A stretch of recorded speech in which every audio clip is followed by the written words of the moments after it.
What's up, YouTube?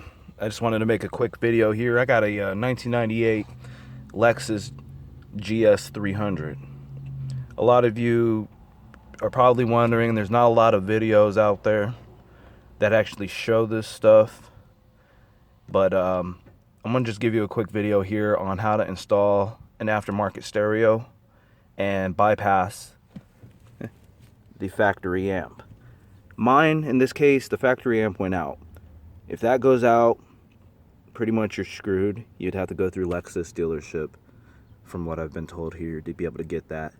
So I did a bypass. As you can see, I pulled out the glove box, because everything you need is behind the glove box. You see my extra stereo wire here, and of course you see my aftermarket deck. I just needed something cheap. I blew out my Pioneer, so I threw that in there. It's actually pretty nice.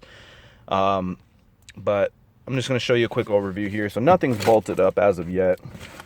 Let me see if I can get this pulled out. All right. So what you see here, you have your stock harness back from the stereo. All these blue wires running right now are just my speaker. That is it.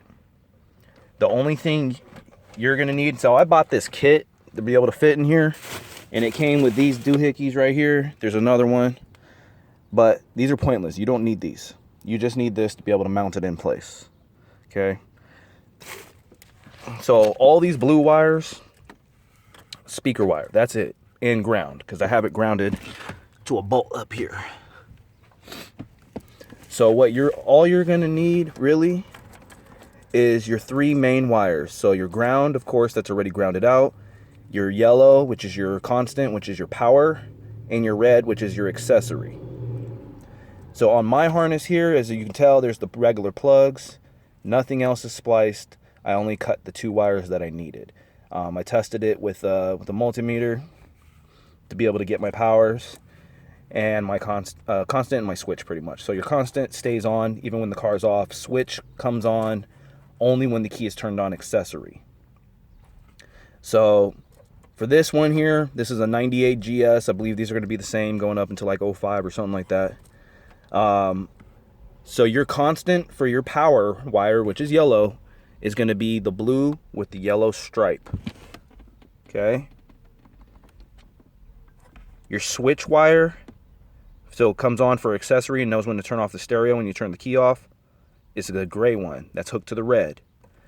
The rest is all speaker wire. So what I did is I came down here. It took me a little plug and playing, reading different forums and stuff. I finally got it figured out.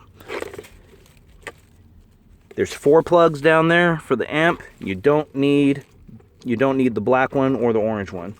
You are going to mainly need the 2 white ones, and you can see it's all hacked right here. I'm still in the process of cleaning everything up.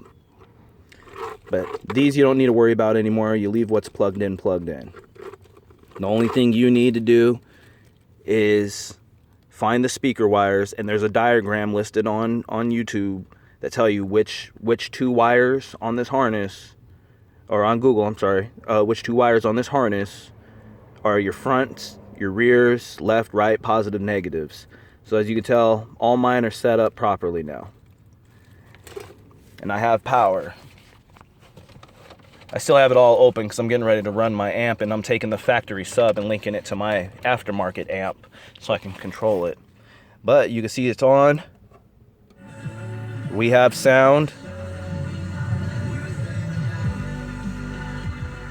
And these stock speakers are actually nice. When I got this car, the stereo didn't work, so that's why I was doing this. So this just gives you a basic idea here of what you need. You're going to read forums where they're saying you need a bridge from your speaker wire here to your speaker wire up here, because all these, no, leave these alone. You don't need to touch these. Okay, don't do all that extra. All you have to do is find the speaker wire, which are the thicker wires based off of these 2 white plugs that plug into the bottom of the amp. Okay, so all you have to do, and you can see I have them twisted, so black and yellow is a speaker, red and white's a speaker, purple and pink's a speaker, light green and blue is a speaker. Those are the only ones you need to splice. Just run some stereo wire, link them up directly to the harness to bypass that amplifier. Find your constant and your switch in here behind the stereo, which I showed you, and that's all you need. My ground is grounded to just some metal underneath the under the glove box. Other than that, that completely bypasses this. Now the factory sub won't work until you link a new amp to it, and that's what I'm going to get ready to do after I get all this cleaned up here. So I just wanted to give you guys a quick demonstration here of how to do this. I was searching for the last few days to try to figure this out, and I kind of had to just do trial and error here, and it works. So thank you. Let me know if you have any comments or any details or anything. I'll answer any questions as best as I can. I'm not like a genuine certified auto mechanic or anything, but I do know a little bit about being able to wire stuff up. You know, do your research before hacking into anything. Like I said, I went through trial and error just based off of wrong information listed on forums. So I kind of had to go through it, and I just pulled up the actual wiring diagram for the stereo, which gave me the information I needed to be able to directly link everything. But thanks again for taking the time here. Let me know if you have any questions, and see you guys later, YouTube.